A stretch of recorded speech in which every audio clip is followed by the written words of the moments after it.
Ayo, Mulai Nak. itu. Mulai ya.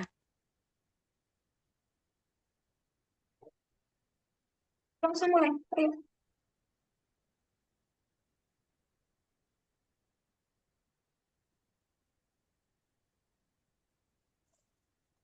Oke. Assalamualaikum warahmatullahi wabarakatuh. Shalom, Om Swastiastu, Namo Buddhaya, Salam Kebajikan. Yang terhormat Bapak Lukman Hakim dan teman-teman yang saya sayangi.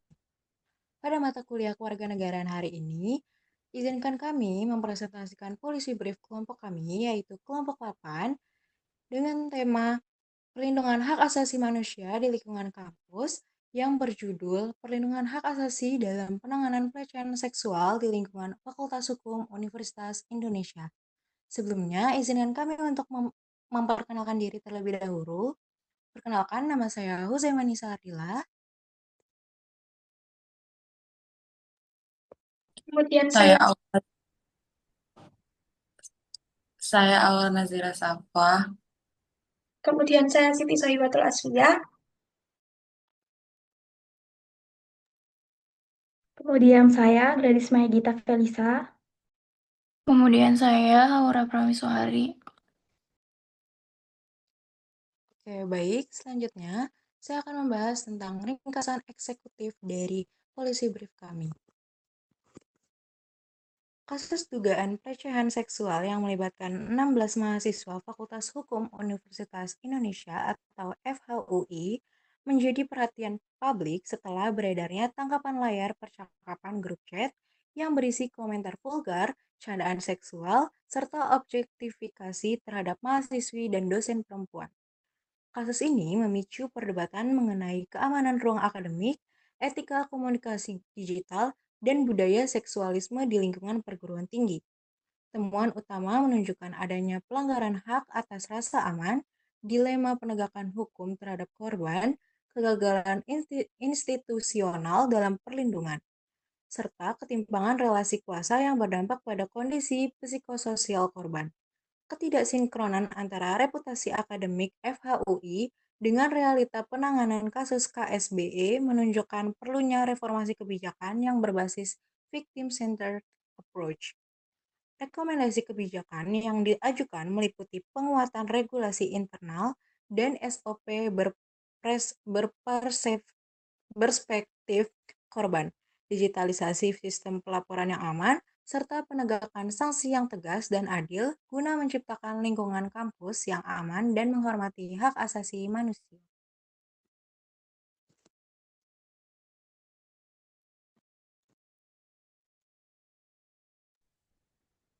Selanjutnya ada latar belakang kasus dugaan pelecehan seksual yang melibatkan 16 mahasiswa Fakultas Hukum Universitas Indonesia menjadi perhatian publik setelah beredarnya tangkapan layar percakapan grup chat yang berisi komentar vulgar, candaan seksual, serta objektifikasi terhadap mahasiswi dan dosen perempuan.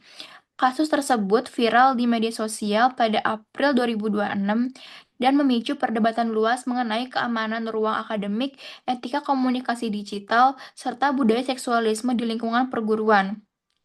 Menurut Direktur Hubungan Masyarakat, Media, Pemerintah, dan Internasional UI, Erwin Agustian Panigoro, juga menyampaikan bahwa proses penanganan dilakukan secara komprehensif melalui verifikasi pelaporan, pemanggilan pihak terkait, serta pengumpulan bukti. UI bahkan membekukan sementara status kemahasiswaan 16 mahasiswa terlapor agar proses pemeriksaan dapat berjalan optimal dan transparan.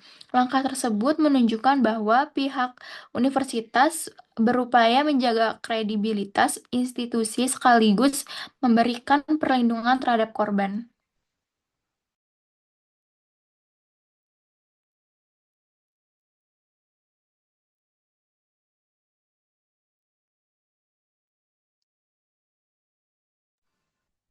Lalu pihak Universitas Indonesia kemudian mengambil langkah dengan melakukan investigasi melalui Satuan Tugas Pencegahan dan Penanganan Kekerasan atau Satgas PPK. Selanjutnya adalah analisis masalah. Dalam kasus ini, masalahnya adalah darurat KSBE di lingkungan akademik. KSBE adalah kekerasan seksual berbasis elektronik. Nah, untuk masalahnya sendiri, yang pertama adalah pelanggaran hak atas pendidikan dan ruang aman. KSBE melalui penyebaran screenshot chat menciptakan lingkungan kampus yang intimidatif dan diskriminatif. Korban kehilangan rasa aman untuk belajar dan berpartisipasi di ruang akademik. Kemudian, yang kedua adalah ketimpangan relasi kuasa dan dampak psikososial yang sistematik. Eh, Pelecehan seksual di lingkungan kampus seringkali memanfaatkan posisi sosial atau senioritas untuk membungkam korban. Kemudian, selanjutnya adalah dilema penegakan hukum. Korban sering menghadapi ancaman balik menggunakan UU ITE ketika mengungkap bukti pelecehan. Padahal, hak korban atas keadilan dan perlindungan harus lebih diprioritaskan daripada perlindungan reputasi pelaku. Selanjutnya, boleh tolong di-scroll ke bawah lagi.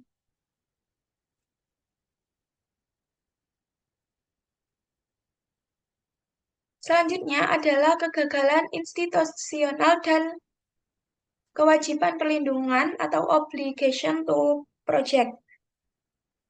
Meski sudah ada regulasi seperti Permendikbudristek nomor 30 tahun 2021, mekanisme pelaporan di kampus masih terlambat, birokratis, dan kurang transparan. Akibatnya banyak kasus tidak ditindak lebih tegas. Kemudian selanjutnya adalah dilema penegakan hukum. Korban sering menghadapi ancaman balik menggunakan UU ITE ketika mengungkap bukti pelecehan. Padahal, hak korban atas keadilan dan perlindungan harus lebih diprioritaskan daripada perlindungan reputasi pelaku. Kesimpulannya, kasus KSBE menunjukkan perlunya reformasi kebijakan kampus dengan pendekatan victim-centered approach, perlindungan hak dan martabat sivitas akademika harus menjadi prioritas utama di atas kepentingan menjaga citra institusi. Selanjutnya adalah alternatif kebijakan dan solusi perlindungan HAM di Fakultas Hukum Universitas Indonesia. Nah, di sini dalam upaya menjawab permasalahan yang ada, Policy Brief ini menyajikan beberapa alternatif kebijakan dan solusi HAM di FHUI yang dapat dipertimbangkan oleh para pengambil keputusan berdasarkan efektivitas, efisien, dan dampak implementasinya. Yang pertama itu ada penyusunan aturan internal dan standarisasi prosedur penanganan. FHUI itu punya aturan yang jelas tentang cara menangani kasus kekerasan seksual upaya. Semua orang tahu bagaimana cara memulai dari cara melapor, menjaga identitas korban, sampai proses penanganan itu harus dibuat simpel dan tidak ribet. Selain itu juga perlu ada kode etik yang mengatur hubungan antara dosen, staf, dan mahasiswa upaya tidak penyalahgunaan kekuasaan, semisal pertemuan pribadi tanpa alasan akademik yang jelas. Yang kedua itu ada penguatan krisis center dan sistem pelaporan yang aman. Kampus juga harus punya pusat layanan khusus yang fokus untuk menangani kasus seperti secara lebih netral dan profesional. Tempat ini bisa jadi salah satu pelayanan lengkap tanpa korban, jadi korban bisa langsung dapat bantuan hukum, pendampingan psikologis, dan tempat pengaduan dalam satu tempat.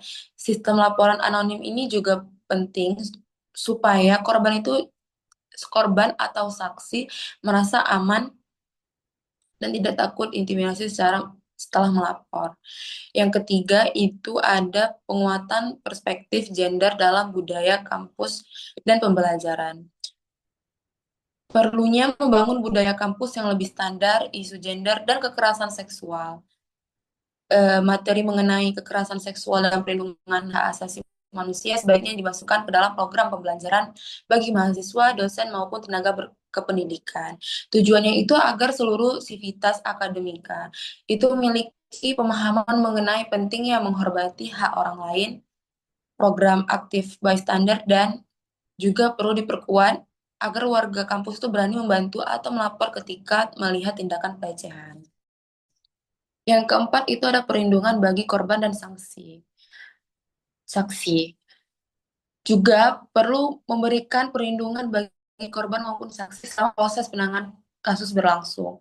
Fakultas juga dapat memberikan kebijakan non-realisasi agar korban atau saksi itu mendapatkan diskriminasi, ancaman, atau hambatan akademik setelah melapor. Selain itu, mahasiswa, senior, atau alumni juga dapat dilibatkan sebagai pendamping paralegal agar korban itu menjadi merasa aman dan memiliki ruang untuk mencari bantuan. Selanjutnya, nomor 5 itu ada transparansi dan ketegasan dalam penegakan sanksi. Warga kampus dapat dibangun melalui penanganan kasus yang terbuka, bertanggung jawab. Fakultas juga perlu menyampaikan data penanganan kasus secara berkala tanpa membuka identitas pribadi korban maupun pelaku. Selain itu, memberikan sanksi harus dilakukan secara tegas dan adil tanpa memandang jabatan, senioritas, atau prestasi seorang. Sanksi dapat berupa peringatan, skors, pemberhentian, hingga pelaporan ke pihak berwajib jika terdapat unsur pidana serius. Selanjutnya, yang keenam itu kerjasama dengan lembaga eksternal. FHUI perlu bekerja dengan lembaga independen di bidang hak asasi manusia dan perlindungan perempuan, seperti Komnas Perempuan atau LBH APIK. Kerjasama ini bertujuan untuk membantu evaluasi kebijakan kampus agar sesuai dengan prinsip HAM dan perlindungan gender. Selain itu, pengawasan dari pihak luar membantu menjaga proses penanganan kasus tetap adil, transparan, dan terhindar dari konflik kepentingan di lingkungan kampus. Selanjutnya akan dijelaskan oleh teman saya.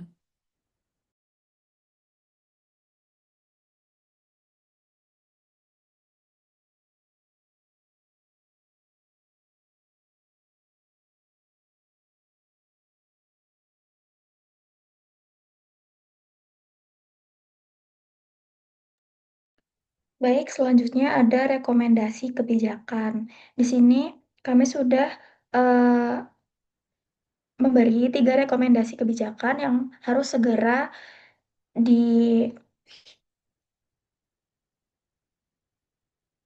ditangani, yaitu yang pertama ada penguatan regulasi internal dan SOP yang berperspektif korban. Langkah pertama mendesak untuk diambil adalah menyusun dan mengimplementasikan peraturan dekan yang secara spesifik mengatur tata cara pencegahan dan penanganan kekerasan seksual dengan mengutamakan pendekatan berorientasi korban.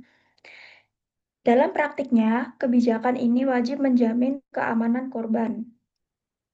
Sanksi pelapor dari segala tindakan intimidasi serta memastikan proses penanganan dilakukan secara transparan yang di mana korban harus mengetahui perkembangan penanganan kasus tersebut mulai dari pelaporan, investigasi, hingga tindakan finalnya. Yang kedua, ada digitalisasi sistem pelaporan dan layanan aduan aman. Langkah selanjutnya yang dapat diambil adalah membuat platform berbasis digital berupa aplikasi maupun website untuk dijadikan tempat pelaporan kasus kekerasan seksual di lingkungan kampus. Fitur utama dari sistem ini harus berupa kerahasiaan atau anonimitas. Kemudian memastikan data pribadi sang pelapor terjamin keamanannya. Layanan ini juga berfungsi sebagai jembatan birokrasi, yang dimana harus terhubung langsung dengan unit konseling di setiap fakultas, guna untuk mempermudah pendataan kasus untuk dilakukannya tindakan penyelesaian.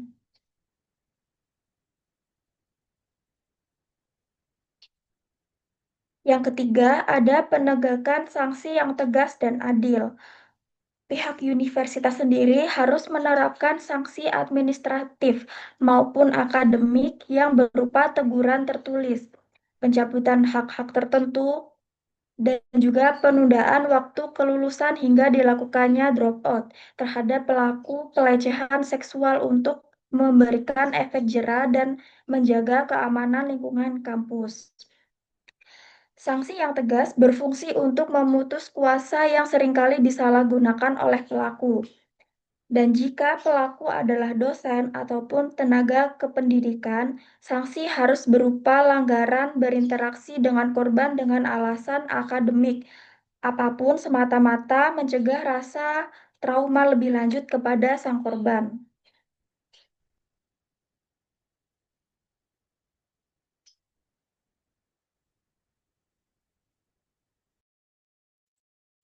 Oke, baik.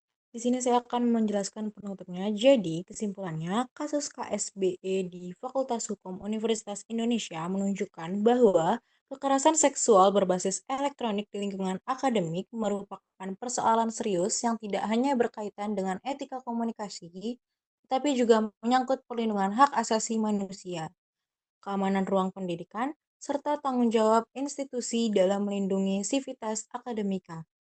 Ketidaksinkronan antara reputasi akademik dengan realita penanganan kasus menunjukkan perlunya reformasi kebijakan yang berorientasi pada perlindungan korban dan penegakan keadilan.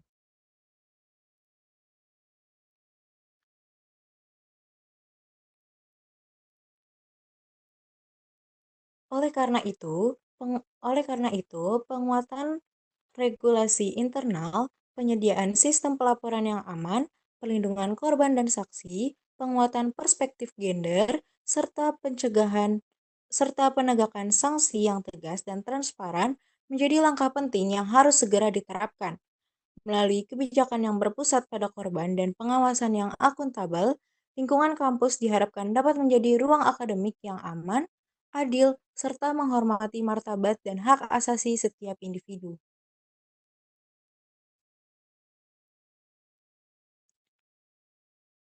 Lalu berikut ada daftar pustaka dari Polisi Brief kami.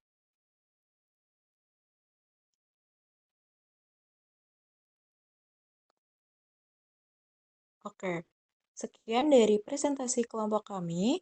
Kurang lebihnya mohon maaf. Wassalamualaikum warahmatullahi wabarakatuh. Assalamualaikum warahmatullahi wabarakatuh.